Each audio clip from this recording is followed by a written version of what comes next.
Olá, pessoal.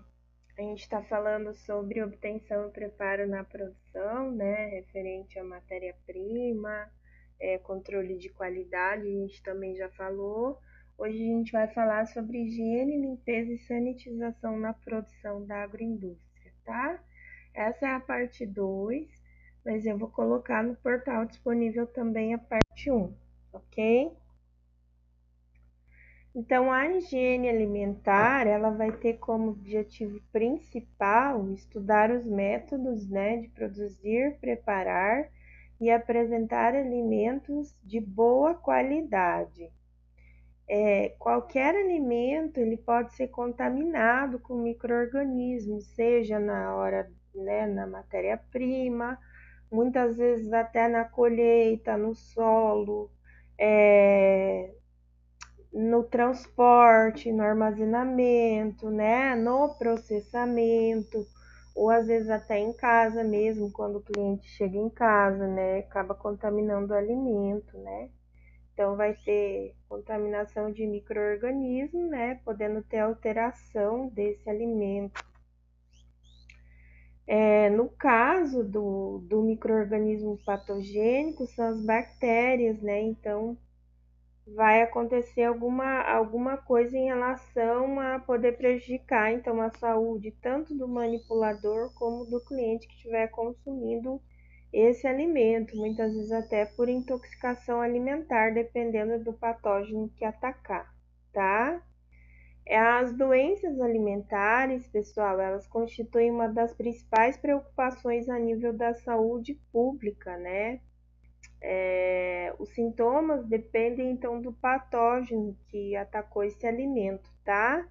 Da bactéria responsável e a quantidade de alimento contaminado ingerido. Sendo mais frequente, né, os grupos mais vulneráveis que acontecem intoxicações são as crianças e os idosos. Então, quais são os sintomas dessas intoxicações? Falta de apetite, náusea, dor abdominal, diarreia, vômitos, febre e dor de cabeça. A toxicação alimentar é uma doença de natureza infecciosa ou tóxica, tá? Causada pelo potencial do micro-organismo, né? Pelo consumo do alimento ou a água. Ela é provocada pela ingestão de alimento então contaminado, como a gente já falou, né?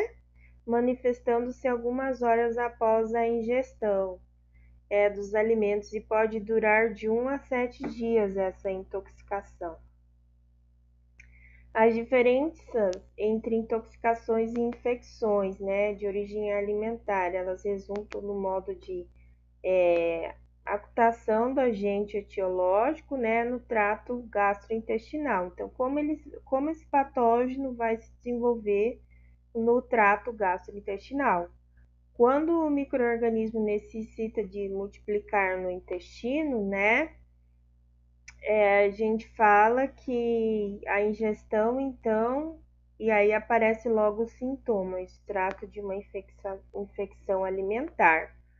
Quando os micro-organismos se multiplicam nos próprios alimentos e produzem toxinas, aqui a gente pode citar o fungo, né?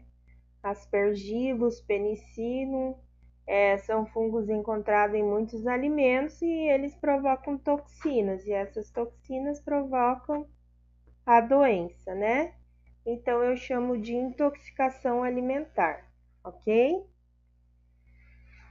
Então, alguns cuidados, né, que a gente deve ter com os alimentos. Então, lavar as mãos, né, ao cozinhar, lavar utensílios, usar detergente, sabão, água corrente.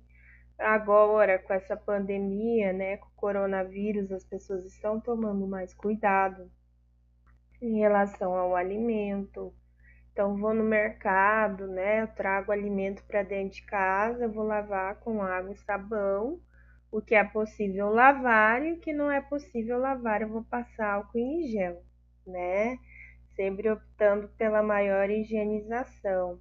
A minha cozinha também, quando eu cozinho, ela tem que estar adequada e limpa, né? Para que não haja esse tipo de contaminação.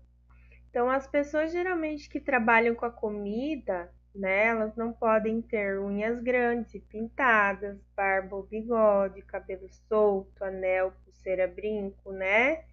Também não pode fumar no local do trabalho, nem mexer em cigarro. Devem usar avental, touca, boné, luvas e, por vezes, máscaras faciais, né?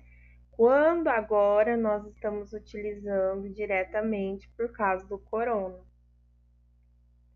5 chaves para uma alimentação mais segura, então, né? Mantenha a limpeza, né? Lave as mãos, higiene de todos os equipamentos, proteja a área de preparação de alimentos, a insetos e outros animais. Quanto à lavagem da mão, em relação a quem tem bebê pequeno, sempre lava a mão. Muitas vezes a mãe contamina o bebê porque não lava a mão corretamente após a troca de fralda, né? Separe os alimentos crus dos alimentos cozinhados, nunca na mesma tábua, tá? Eu vou cortar hortaliça com carne, tá? Porque eu vou estar contaminando aí esses alimentos, misturando eles no preparo. Então aqui eu coloquei uma informação sobre alimento separado e cozido.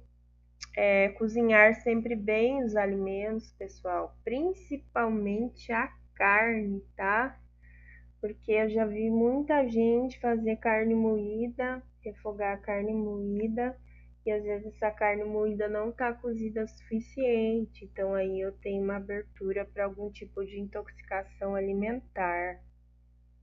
Como cozinhar bem os alimentos, manter os alimentos na temperatura adequada, né, que a gente já viu. Quais as temperaturas para o alimento, a gente já viu em métodos de armazenamento de alimento. Use água e matérias-primas seguras. O que é uma água segura, né? Então a água ela tem que ser tratada, tá? Por uma empresa química responsável.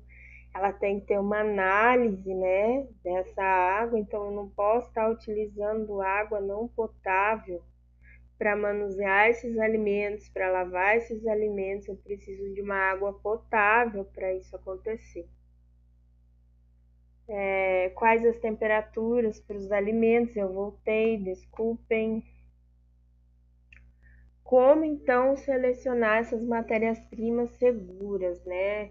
Quando comprar ou utilizar alimento, escolha da fruta fresca, evita alimentos que já estejam estragados, amassados, fungos, bactérias. Escolha alimentos que foram processados de forma segura, né? Como, por exemplo, leite pasteurizado. Lave frutas e vegetais com água potável. Não coma alimentos com prazo de validade expirado. Deixe fora de latas, né, opacas, homologadas ou oxidadas. Escolha alimentos prontos ao consumir, tá? Cozinhados, bem refrigerados. Pessoal, essa era a nossa aula de hoje. Espero que vocês tenham entendido. Obrigada e até a próxima aula.